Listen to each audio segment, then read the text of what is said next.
Assalamualaikum sahabat MJC semuanya. Kupas tuntas kesesatan murtadin tua ini yang berdalil dengan ayat-ayat suci Al-Quran. Nah, Bapak, Ibu, saudara yang saya hormati, saya tidak tahu perjalanan hidup saudara, tetapi ini perjalanan saya. Dalam pencarian kebenaran, saya menemukan hal yang luar biasa.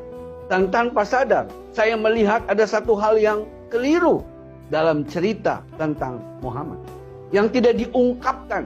Ketika saya bertanya pada banyak orang, hanya mereka memberikan keterangan yang seadanya, yang tidak sesuai.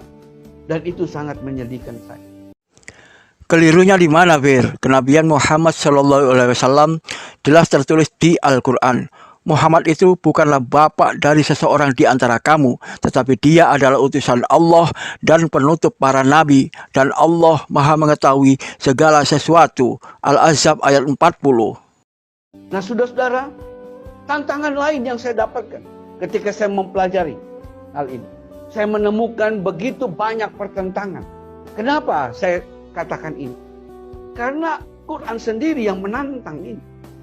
Quran sendiri yang mengatakan di dalam An-Nisa 8, tidakkah engkau memperhatikan Al-Quran? Kalau sekiranya Al-Quran itu bukan dari sisi Allah, tentu mereka mendapat pertentangan yang banyak di dalam. Nah, itulah yang mendorong juga saya untuk mempelajari hal ini. Dari tantangan inilah saya melihat ternyata begitu banyak hal-hal yang tidak diungkapkan oleh banyak para ustadz atau banyak para guru agama, khususnya dalam Islam, di dalam mengupas hal. Pertentangannya di mana? Di Al-Quran tertulis, 1. Isa Al-Masih diutus bagi bangsa Israel. 2. Isa Al-Masih hamba Allah Subhanahu wa Ta'ala. 3. Isa Al-Masih berdoa pada Allah Subhanahu wa Ta'ala. 4. Isa Al-Masih menyembah Allah Subhanahu wa Ta'ala. 5. Isa Al-Masih seorang nabi. Pertentangannya di mana? Di Injil tertulis, 1. Isa Al-Masih diutus dan juru selamat bagi bangsa Israel. Matius 15:24 dan KPR 13:23. 2. Isa Al-Masih berdoa pada Allah Subhanahu wa Ta'ala. Matius 26:39. 3. Isa Al-Masih hamba Allah Subhanahu wa Ta'ala. KPR 3:13. 4. Isa Al-Masih menyembah Allah Subhanahu wa Ta'ala. Yohanes 4:22. Kamu menyembah apa yang tidak kamu kenal? Kami menyembah apa yang kami kenal. 5. Isa Al-Masih adalah Nabi. Ulangan 18:15 dan 18. Dan KPR 3:22 hingga 23. Saya boleh melihat bagaimana agama Ibrahim yang lurus itu justru itu dipegang oleh Isa Al-Masih. Dialah pewaris Nabi yang sebenar. Dan ini yang mendorong saya membaca Alkitab. Dan saya menemukan, gagal paham kamu, Bir. Ini yang tertulis di Al-Quran. Orang yang paling dekat kepada Ibrahim ialah orang yang mengikutinya dan Nabi ini Muhammad dan orang yang beriman. Allah adalah pelindung orang-orang yang beriman. Ali Imran ayat 68.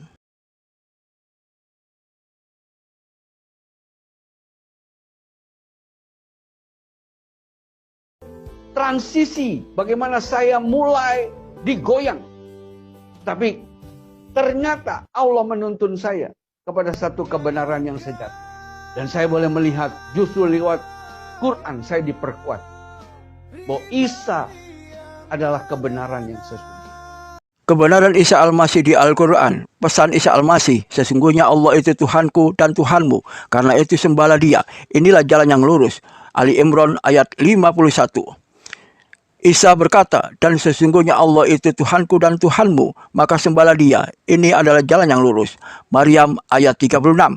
Bahkan di dalam Al-Zukhruf disebut ayat 61. Ikutlah aku, inilah jalan yang lurus. Dan lewat Isa lah kita mengetahui soal hari-hari kiamat. Maka yakinlah saya bahwa Isa adalah orang yang sungguh diutus oleh Allah. Gagal paham terus Fir'aun. Pahami Az-Zukhruf 64 yang gamblang dan jelas agar tak melenceng dari pesan ayat 61. Sungguh Allah Dia Tuhanku dan Tuhanmu, maka sembahlah Dia. Ini adalah jalan yang lurus. Az-Zukhruf ayat 64. Benarkah Isa Al-Masih tahu kapan hari kiamat? Matius 24:36. Tetapi tentang hari dan saat itu tidak seorang pun yang tahu. Malaikat-malaikat di surga tidak dan anak pun tidak. Hanya Bapa sendiri. Markus 13:32. Tetapi tentang hari atau saat itu tidak seorang pun yang tahu. Malaikat-malaikat di surga tidak dan anak pun tidak. Hanya Bapa saja. Demikian pengakuan Isa Al-Masih sendiri. Terlebih di dalam Quran sendiri disaksikan, diperkuat di dalam Quran. Ketika saya baca Alkitab, bahwa Isa lahir berdasarkan Roh Kudus lewat Maryam. Dalam Alkitab disebut Maria. Benar. Quran sendiri menyebut bahwa aku memperkuat dia dengan Roh Kudus. Dulu saya diajar Roh Kudus itu Jibril, tapi ternyata bukan. Jibril is Jibril. Roh Kudus ya Roh Kudus. Nah, seringkali kita menemukan ketidakcocokan. Mungkin kata-katanya bisa kita katakan, kaum Fir'aun asal nguap. Baca dengan jujur ayat ini. Ruhul Kudus itu memang Jibril. Katakanlah Muhammad, barang siapa menjadi musuh Jibril, maka ketahuilah bahwa dialah yang telah menurunkan Al-Quran ke dalam hatimu dengan izin Allah. Bla bla bla. Al-Baqarah ayat 97. Katakanlah, Ruhul Kudus menurunkan Al-Quran itu dari Tuhanmu dengan kebenaran untuk meneguhkan orang yang telah beriman dan menjadi petunjuk serta kabar gembira bagi orang yang berserah diri. Quran Surat An-Nahl ayat 102. karena Al-Quran sendiri menyaksikan betapa Isa itu luar biasa. Dari segi penciptaan, kita melihat Isa itu tumbuh dengan mujizat yang luar biasa. Ketika masih bayi dia bisa bicara.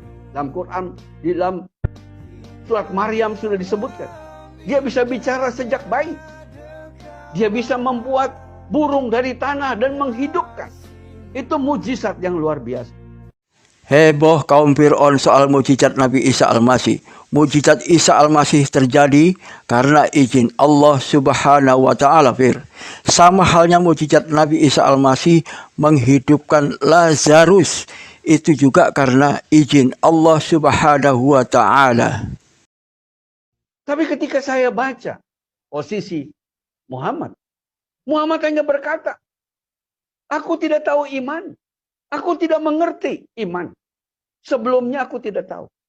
Bahkan Quran menjelaskan, Allah menegur dia. Kalau kau masih ragu-ragu ya Muhammad, bertanyalah kepada ahli kitab sebelumnya. Kaum Fir'aun asal jeplak dengan katakan Muhammad Sallallahu Alaihi Wasallam tak tahu soal iman. Di mana Muhammad Sallallahu Alaihi Wasallam katakan seperti itu. Perintah Allah Subhanahu Wa Ta'ala bertanya pada ahli kitab memang benar. Zaman sekarang mana ada ahli kitab yang jujur. Kalau tipu-tipu banyak. Terbukti dengan jelas ngaku dari Muslim tapi tak paham pesan yang terkandung dalam ayat-ayat Al-Quran. Ini bentuk dari strategi penyesatan kaum Fir'aun. Terbukti apa yang tertulis di Al-Quran bahwa Yahudi dan Nasrani tak akan senang dengan keimanan Islam hingga berhasil memurtadkan. Astagfirullah. Demikian informasi yang bisa disampaikan. Akhirul kalam saya ucapkan. Wassalamualaikum warahmatullahi wabarakatuh.